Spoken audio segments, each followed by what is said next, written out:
As I enter my 68th year on Earth, I realize that I'm not ready for the rocking chair and crochet hooks. I'm part of the baby boomer generation, born during the Bay of Pigs scare with Cuba, the president and his brother being assassinated, along with civil rights leaders like Reverend Martin Luther King and Malcolm X. I saw race riots from my front porch when I lived in Chicago and watched the white Nazi movement and Hell's Angels march in time in front of my house. I saw the first moon landing, had one of the first color TVs, and at the same time lived through the murders by Richard Speck and Charles Manson. There was peace, love, and understanding at Woodstock in a nation that was divided by our involvement in an unpopular war, Vietnam. No, I'm not ready to hang my boots up just yet. I live a healthier life than my mother. Social Security and health care are as important to me as they are my son. If I had a bucket list, it would be graduating from school this fall and now being hired as a sales associate at Northtown Lighting in Appleton. I can start my life anew. I don't want to have a vacation. I have to work until my body won't let me work anymore. More than that, I want to exercise my right to vote to ensure that future generations will have the same freedoms I embraced, yet more improved than I will have. First, we'll discuss the new middle age of 50 to 69.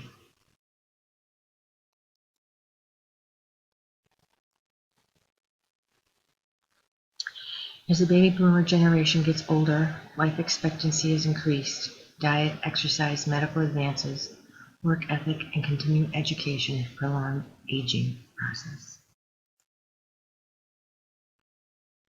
Shepardson states that diet changes can reduce chances of cancer, heart disease, diabetes, and stroke. Eating less fatty food promotes healthy colon, pancreas, and prostate, generates degenerative diseases, cardiovascular, diabetes, osteoporosis, and cancer are all diet effective. Elevated serum cholesterol, a risk factor for coronary heart disease. Ingesting less sodium can reduce heart disease. 2 servings of fruit and vegetables reduce cardiac arrest.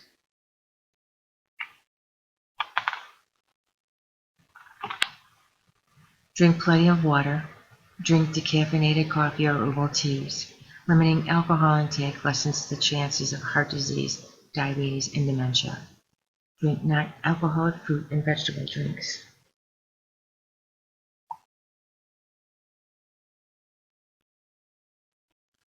Exercise promotes good health.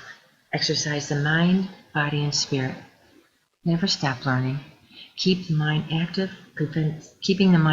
prevents risks of Alzheimer's. Be a mentor. Volunteer.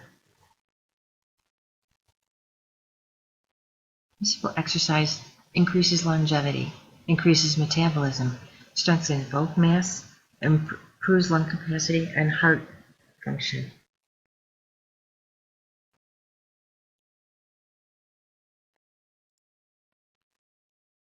Find inner peace with Tai Chi, yoga, and meditation. It relieves stress. In spite of what was universally believed, the aging American between 50 and 90 and the younger generation have the same concerns for current and future benefits, which is our next topic. Common grounds between future and current older generation.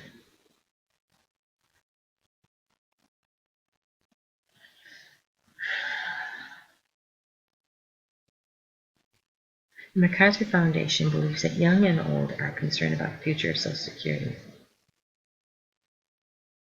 Investing in private retirement funds is not enough. Benefits for the elderly also benefit the young.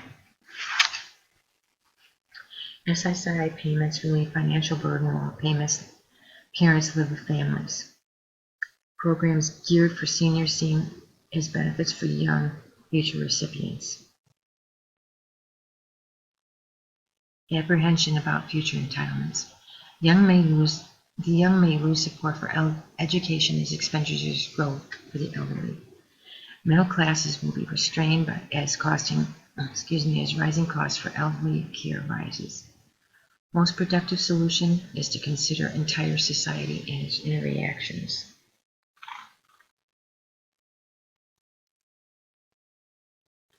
Work, leisure, and politics.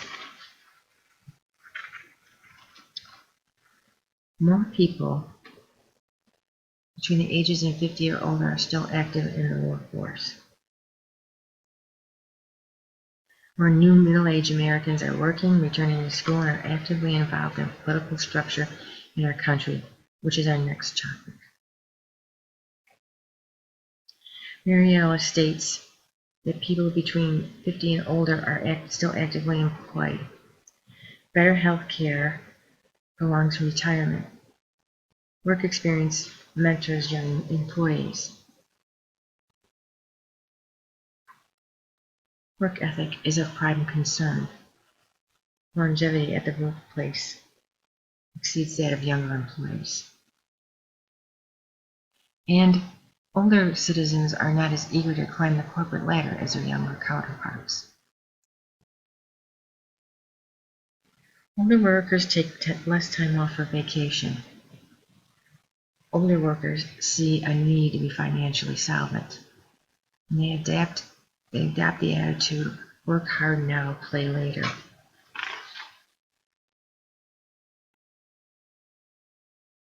Political structure.